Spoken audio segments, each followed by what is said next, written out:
ఈరోజు మనం చేసిన మంచి ఎక్కడికి పోలేదు. మనం విశ్వసనీయతతో చేసిన రాజకీయాలు కూడా ఎక్కడికి పోలేదు. ప్రజలకు మళ్ళీ దగ్గరయ్యే కార్యక్రమాలు, ప్రజలకు తోడుగా ఉండే కార్యక్రమాలు, ప్రజల తరపున పోరాటం చేసే కార్యక్రమాలు కూడా జరుగుతాయి. అసెంబ్లీలో బహుశా మనం చేయగలిగింది తక్కువే ఉంటుంది. ఎందుకంటే మనకు వచ్చిన సంఖ్యాబలం కూడా చాలా తక్కువే. పైగా కౌరవ సామ్రాజ్యం లేకపోతా ఉన్నాం.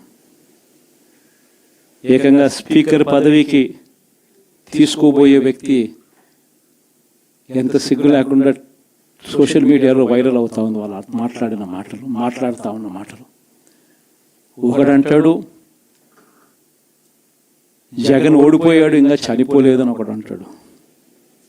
ఇంకా చావలేదు అని ఒకడు అంటాడు. ఇంకొకడు అంటాడు చచ్చేదాకా కొట్టాలి అని ఇంకొకడు అంటాడు.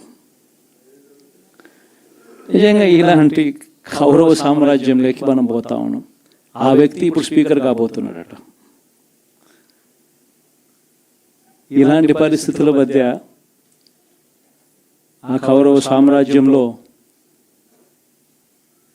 అసెంబ్లీలో ఏదో మనం చేయగలుగుతామని చెప్పి నాకైతే నమ్మకం లేదు. కానీ పాపాలు పండే కొద్దీ ప్రజలతో కలిసి ప్రజల మధ్య నిలబడి పోరాటం చేసే కార్యక్రమాలు అయితే రాబోయే రోజుల్లో ముమ్మరంగా స్పీడ్ అందుకుంటాయి. అదే జగన్ పరిపాలనలో కులం చూడలేదు, మతం చూడలేదు, ప్రాంతం చూడలేదు, చివరికి ఏ పార్టీకి ఓటు వేశారని కూడా చూడలేదు. ప్రతి పథకాన్ని డోర్ డెలివరీ చేయించాడు జగన్, మన వైఎస్ఆర్ కాంగ్రెస్ పార్టీ. కానీ ఈరోజు కేవలం వాళ్ళ పార్టీకి ఓటు వేయలేదు అన్న ఒకే ఒక్క కారణంతో ఏకంగా మనుషులను కొడతా ఉన్నారంటే, ఆస్తులను ధ్వంసం చేస్తూ ఉన్నారు అంటే, ఓటు వేయని వారిని అవమానిస్తూ ఉన్నారు అని అంటే, నిజంగా ప్రతి గ్రామంలోనూ ఇంత అన్యాయంగా వ్యవహరిస్తున్నారు అని అంటే,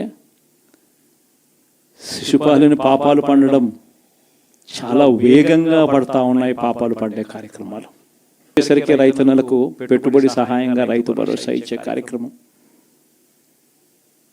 ఇప్పుడు చూడని విప్లవాత్మక మార్పులు వ్యవసాయ రంగంలో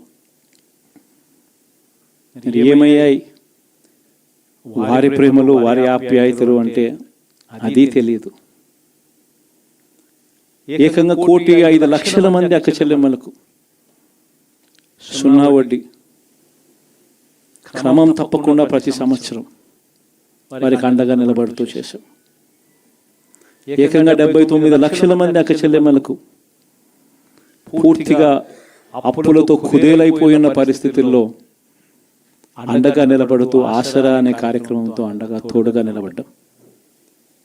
మరి ఏమయ్యాయి వారి ప్రేమలు, ఆప్యాయతలు అంటే తెలియదు.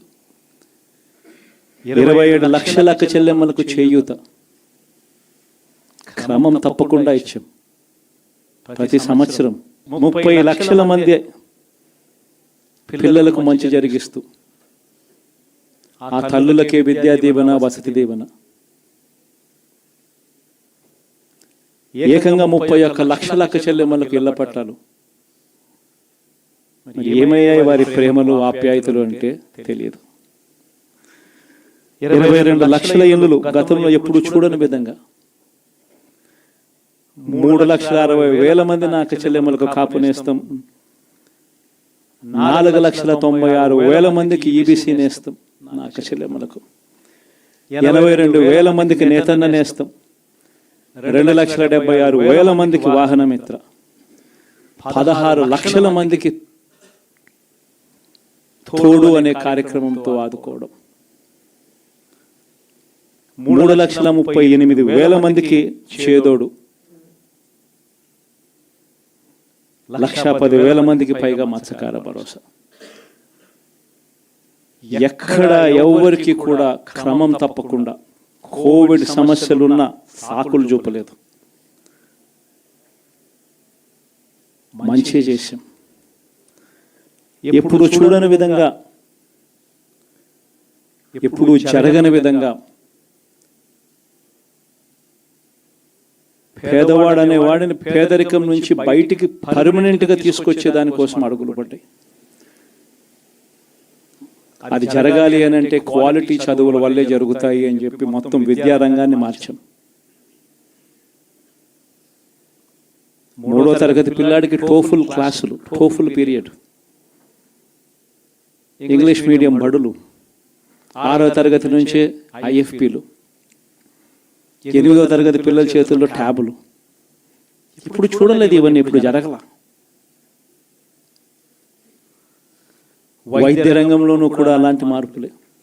ఏకంగా 25 లక్షల దాకా ఆరోగ్యశ్రీ నుంచే IFPలు, 1050 ప్రొసీజర్లు ఉంటే 3300 ప్రొసీజర్లకు తీసుకొని పోయాం. ఆరోగ్యశ్రీయే కాదు, ఆరోగ్య ఆసరా దగ్గర నుంచి గ్రామ స్థాయిలో విలేజ్ క్లినిక్ దగ్గర నుంచి ప్రతి పేదవాడికి తోడుగా ఉన్నాం. ఎప్పుడు జరగలేదు ఈ మార్పులు. ఏకంగా 54,000 మంది డాక్టర్లు, నర్సులు, పారామెడిక్స్ రిక్రూట్మెంట్ గవర్నమెంట్ హాస్పిటళ్లలో చేసి ప్రతి పేదవాడికి అండగా ఉండడం. వ్యవసాయంలో కూడా విప్లవమే. ఏకంగా RBKలు చేయి పట్టుకొని నడిపిస్తూ గ్రామ స్థాయిలో కనిపించాయి. విద్య, వ్యవసాయం, వైద్యం, సామాజిక న్యాయం,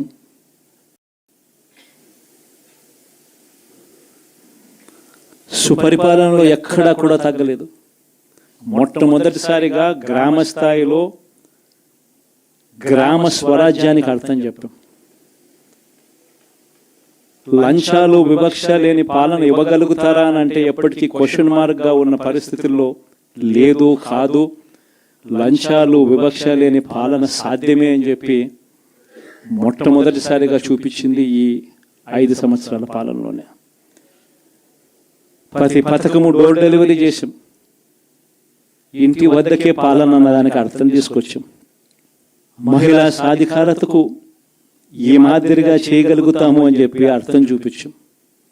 ఇవన్నీ సంస్కరణలు. ఏ అక్క చెల్లెమ్మ బయటికి వెళ్ళినా కూడా ధైర్యంగా పోయే పరిస్థితి. ఫోన్లో దిశ యాప్ ఇలా 5 సార్లు ఊపితే చాలు 10 నిమిషాల్లో పోలీస్ వచ్చి అక్క ఏమైంది అనే పరిస్థితి. గ్రామంలోని మహిళా పోలీస్. ఇప్పుడు చూడలేదు ఇవన్నీ. మరి ఇలాంటి గొప్ప మార్పులు, సంస్కరణలు ఇన్ని జరిగాక ఇప్పుడు చూడని పాలన ఈ మాదిరిగా ఇచ్చిన తర్వాత మరి ఎందుకు ఈ మాదిరిగా రిజల్ట్స్ వచ్చాయి? కనీసం ఇవేవి చేయకపోయిందంటే సరేలే ఇవన్నీ చేయలేదు కాబట్టి ప్రతిపక్షంలో కూర్చుంటున్నాము అనే దానికి అర్థం ఉండేది. ఇంత బాధ కూడా ఉండేది కాదు. కానీ ఇన్ని చేసిన తర్వాత, ఇప్పుడు చూడని మార్పులు తీసుకొచ్చిన తర్వాత ఇటువంటి రిజల్ట్ చూసినప్పుడు నిజంగా బాధ అనిపిస్తుంది. ఇంత జరిగిన తర్వాత కూడా ఏకంగా 40% ఓట్ షేర్తో ఈరోజు ప్రతిపక్షంలో ఉన్నాం. ఇంత జరిగిన పిమ్మట కూడా ఈ రోజుకి కూడా మనం చేసిన మంచి ఎక్కడికి పోలేదు. మనం చేసిన మంచి ఈ రోజుకి కూడా ప్రతి గడపలోనూ కనిపిస్తుంది. ప్రతి కుటుంబానికి తెలుసు. ఇంతకు ముందు గతంలో ఎప్పుడు జరగని విధంగా నా కుటుంబానికి, నా ఇంటికి మంచి జరిగింది, అది వైఎస్ఆర్సీపీ పాలనలోనే జరిగింది అన్నది ప్రతి ఇంటికి తెలుసు. ఆ చేసిన ఆ మంచి ఎక్కడికి పోలేదు. ఆ మంచి ఎప్పటికీ మనకు శ్రీరామ రక్షగానే బ్రతికే ఉంటుంది. మనం చేసిన మంచి బ్రతికే ఉంది. విశ్వసనీయతకు అర్థం చెబుతూ జగన్ ఏదైనా చెప్పాడు అని అంటే మాట తప్పడు, మాట మీద నిలబడతాడు, మాట తప్పని పాలనే తాను ఇచ్చాడు అన్న విశ్వసనీయతకు అర్థం చెబుతూ మనం అందించిన పాలన కూడా ప్రజలు మర్చిపోరు. ఈరోజు కూడా ఈరోజు ప్రతిపక్షంలో ఉన్నా కూడా నేను చెప్తా ఉన్నా, గర్వంగా కూడా చెప్తా ఉన్నా, ఈరోజు కూడా జగన్ అబద్ధాలు ఆడడు, జగన్ మోసం చేయడు. మళ్ళీ చంద్రబాబు చెప్పిన మాదిరిగానే అంతకన్నా ఎక్కువ అబద్ధాలు మనం చెప్పుంటే బాగుండేదేమో, ఆ 10% మనతోనే నిలిచి ఉండేవాళ్ళేమో, అలా చేసుంటే బాగుండేదేమో అని చెప్పి కూడా చాలామంది కనిపించవచ్చు కూడా. మరీ జగన్ ముక్కుసూటి మనిషి, మరీ జగన్ రాజకీయాలలో మరీ నిజాయితీగా ఉంటాడు, ఇంత నిజాయితీగా ఉండడం కరెక్ట్ కాదేమో అని. కానీ ఒకటి చెప్తా ఉన్నా, ఓడిపోయిన పర్వాలా, అధికారం కోసం అబద్ధాలు చెప్పడం, అధికారం కోసం మోసం చేయడం ధర్మం కాదనే, న్యాయం కాదనే జగన్ ఎప్పుడు నమ్ముతాడు. 2014లో కూడా ఇదే నమ్మాను. సాధ్యం కానిది సాధ్యం కాదు అని నేను చెప్పాను. చంద్రబాబు నాయుడు ఏమో వ్యవసాయ రుణాలు మాఫీ దగ్గర నుంచి అన్నీ కూడా చేస్తానని చెప్పి, ఆ తర్వాత మళ్ళీ 2019 వచ్చేసరికి చేయక ప్రజలు రెట్టించిన ఉత్సాహంతో మళ్ళీ మనల్ని తీసుకొచ్చారు. మళ్ళీ ఈరోజు కూడా అదే జరుగుతుంది. 2029 వచ్చే నాటికి వచ్చేసరికి చంద్రబాబు నాయుడు చెయ్యని హామీలను, మోసం చేసిన పరిస్థితులను ప్రజలు ఏ స్థాయిలో గుర్తుపెట్టుకొని